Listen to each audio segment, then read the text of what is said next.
ನೋಡಿ, ನೀವೆಲ್ಲ ಇತ್ತೀಚೆಗೆ ಸುಮಾರು ಒಂದು ವಾರದಿಂದ ಇನ್ಸ್ಟಾಗ್ರಾಮ್ ಮತ್ತು ಯೂಟ್ಯೂಬಲ್ಲಿ ಹರಿದಾಡ್ತಿರುವ ವೀಡಿಯೋಸ್ಗಳಂದರೆ ಮೊಟ್ಟೆ ತಿಂದರೆ ಕ್ಯಾನ್ಸರ್ ಬರುತ್ತಾ ಅಂತ. ನೋಡಿ, ಏನಾಗಿದೆ ಅಂದರೆ ಯೂಟ್ಯೂಬಲ್ಲಿ ಒಂದು ಟ್ರಸ್ಟಿಫೈಡ್ ಅನ್ನೋ ಒಂದು ಯೂಟ್ಯೂಬ್ ಚಾನಲ್ ಇದೆ. ಅವರು ಈ ಮಾರ್ಕೆಟಲ್ಲಿ ಸಿಗುವಂಥ ಫುಡ್ ಪ್ರಾಡಕ್ಟ್ನ ತೊಗೊಂಡು ಹೋಗಿ ಬ್ಲೈಂಡ್ ಟೆಸ್ಟ್ ಆಗಿ ಮಾಡಿಸ್ತಾರೆ. ಅಂದರೆ ಲ್ಯಾಬ್ನವರಿಗೆ ಅದು ಯಾವ ಕಂಪ್ನಿಯ ಪ್ರಾಡಕ್ಟ್ ಅಂತ ಹೇಳೋದಲ್ಲ, ಜಸ್ಟ್ ಟೆಸ್ಟ್ ಮಾಡಿ ಕೊಡಿ ಅಂತ ಅವ್ರಿಗೆ ಕೇಳಿರ್ತಾರೆ. ಅವ್ರು ಜಸ್ಟ್ ಟೆಸ್ಟ್ ಮಾಡಿ ರಿಸಲ್ಟ್ ಕೊಡ್ತಾರೆ.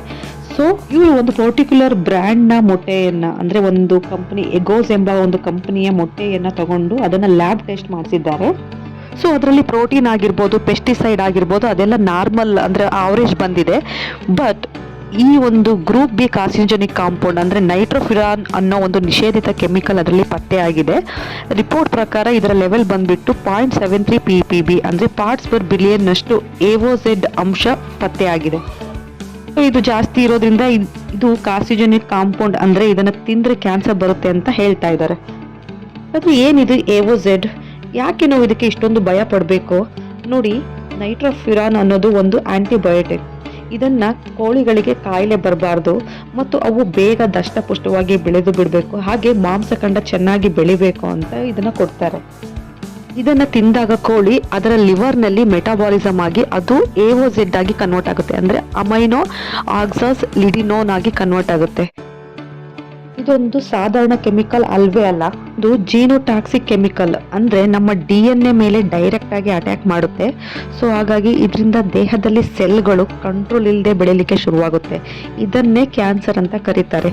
ಸೊ ಅದಕ್ಕೆ ಇದನ್ನು ಸೈಲೆಂಟ್ ಕಿಲ್ಲರ್ ಅಂತಾರೆ. ಯಾಕೆಂದರೆ ಇದನ್ನು ತಿಂದ ತಕ್ಷಣ ನಮಗೆ ಇಮಿಡಿಯೇಟ್ ಆಗಿ ಎಫೆಕ್ಟ್ ಆಗಲ್ಲ, ಬದಲಾಗಿ 5 ರಿಂದ 10 ವರ್ಷಗಳ ನಂತರ ಇದರ ಪರಿಣಾಮ ನಮಗೆ ಆಗಬಹುದು. ಹಾಗಾಗಿ ಈ ನೈಟ್ರೋಫಿರಾನ್ನ ಹಲವಾರು ಕಂಟ್ರಿಗಳಲ್ಲಿ, ಈವನ್ ಯುರೋಪ್ ಮತ್ತು ಅಮೆರಿಕಾದಲ್ಲಿ 2003ರಲ್ಲೇ ಬ್ಯಾನ್ ಮಾಡಿದ್ದಾರೆ. ಬಟ್ ನಮ್ಮ ಇಂಡಿಯಾದಲ್ಲಿ ಅಫಿಷಿಯಲ್ ಆಗಿ ಬ್ಯಾನ್ ಆಗಿದ್ದು ಇದೇ ವರ್ಷದ ಮಾರ್ಚ್ ತಿಂಗಳಲ್ಲಿ. ಹಾಗಾದ್ರೆ ಇವಾಗ ಹುಟ್ಕೊಂಡಿರೋ ಪ್ರಶ್ನೆ ಏನಪ್ಪಾ ಅಂತ ಅಂದರೆ, ಮೊಟ್ಟೆ ತಿನ್ಬೇಕಾ ಅಥವಾ ಬೇಡವಾ?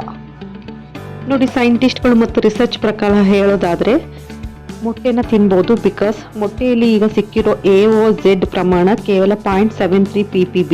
ಇದು ತುಂಬ ಸಣ್ಣ ಪ್ರಮಾಣದ್ದು. ಸೊ FSSAI ರೆಗ್ಯುಲೇಷನ್ ಪ್ರಕಾರ ನೋಡಲಿಕ್ಕೆ ಹೋದರೆ ಈ ಒಂದು ನ್ಯೂಟ್ರೋಫಿರಾನ್ ಪ್ರಮಾಣ ಬಂದ್ಬಿಟ್ಟು 1ವರೆಗೂ ಇರ್ಬೋದು ಅಂತ ಹೇಳುತ್ತೆ. ಹಾಗಾಗಿ ಒಂದೆರಡು ಮೊಟ್ಟೆ ತಿಂದ ತಕ್ಷಣ ಯಾರಿಗೂ ಕ್ಯಾನ್ಸರ್ ಬರೋದಿಲ್ಲ. ಆ ರೀತಿ ಒಂದು ಡ್ಯಾಮೇಜ್ ಆಗಬೇಕು ಅಂತಂದರೆ ವರ್ಷಗಂಟ್ಲೆ, ಅಂದರೆ ದಿನಕ್ಕೆ 100 ಮೊಟ್ಟೆ ತಿನ್ನಬೇಕಾಗುತ್ತೆ. ಇವಾಗ ನಾವು ತುಂಬ ಡೆಪ್ತಾಗಿ ನೋಡಿದರೆ ಈವನ್ ಕೆಲವೊಂದು ಕಡೆ ಈವನ್ ಹಸುವಿನ ಹಾಲಲ್ಲೂ ಕೂಡ ನಾವು ಪೆಸ್ಟಿಸೈಡ್ ರೆಸಿಡ್ಯೂನ ನೋಡ್ತೀವಿ.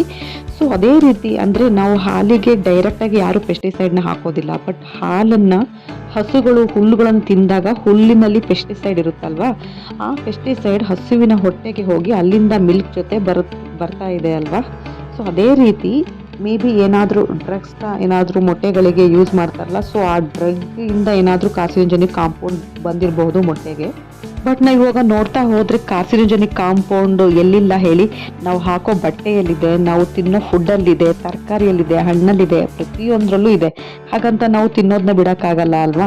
ಮೊಟ್ಟೆ ಒಂದು ಕಂಪ್ಲೀಟ್ ನ್ಯೂಟ್ರಿಷನ್ ಇರುವಂಥ ಫುಡ್ಡು. ಹಾಗೆ ನಮ್ಮ ದೇಹಕ್ಕೆ ಅತ್ಯವಶ್ಯಕವಾಗಿ ಬೇಕಾಗಿರೋ ಫುಡ್ಗಳಲ್ಲಿ ಈ ಒಂದು ಮೊಟ್ಟೆ ಕೂಡ ಒಂದು. ಬಿಕಾಸ್ ನಮ್ಮ ದೇಹಕ್ಕೆ ಪ್ರೋಟೀನ್ ಮಾತ್ರ ಅಲ್ಲ, even vitamins, minerals, antioxidant ಅಂತಹ ಅನೇಕ ನ್ಯೂಟ್ರಿಷನ್ನ ಇದು ನಮ್ಮ ದೇಹಕ್ಕೆ ಪ್ರೊವೈಡ್ ಮಾಡುತ್ತೆ.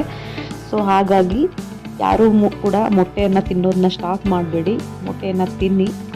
ಈವನ್ FSSAI ಕೂಡ ಅದನ್ನೇ ಹೇಳ್ತಾ ಇದೆ, ಸೇಫ್ ಟು ಕನ್ಸ್ಯೂಮ್ ಅಂತ. ಸೊ ನೋ ವರಿ, ಎಗ್ನ ತಿನ್ನಿ ಅಂತ ಹೇಳ್ತಾ ಈ ವಿಡಿಯೋನ ಇಲ್ಲಿಗೆ ಎಂಡ್ ಮಾಡ್ತಾ ಇದ್ದೀನಿ. ನೀವೇನಾದರೂ ನನ್ನ ವಿಡಿಯೋನ ಫಸ್ಟ್ ಟೈಮ್ ನೋಡ್ತಾ ಇದ್ದರೆ ನನ್ನ ಚಾನಲ್ನ ಸಬ್ಸ್ಕ್ರೈಬ್ ಮಾಡಿ. ಹಾಗೆ ಈ ವಿಡಿಯೋ ಇಷ್ಟ ಆದರೆ ನಿಮ್ಮ ಫ್ಯಾಮಿಲಿ ಫ್ರೆಂಡ್ಸ್ ಜೊತೆ ಶೇರ್ ಮಾಡಿ. Thank you.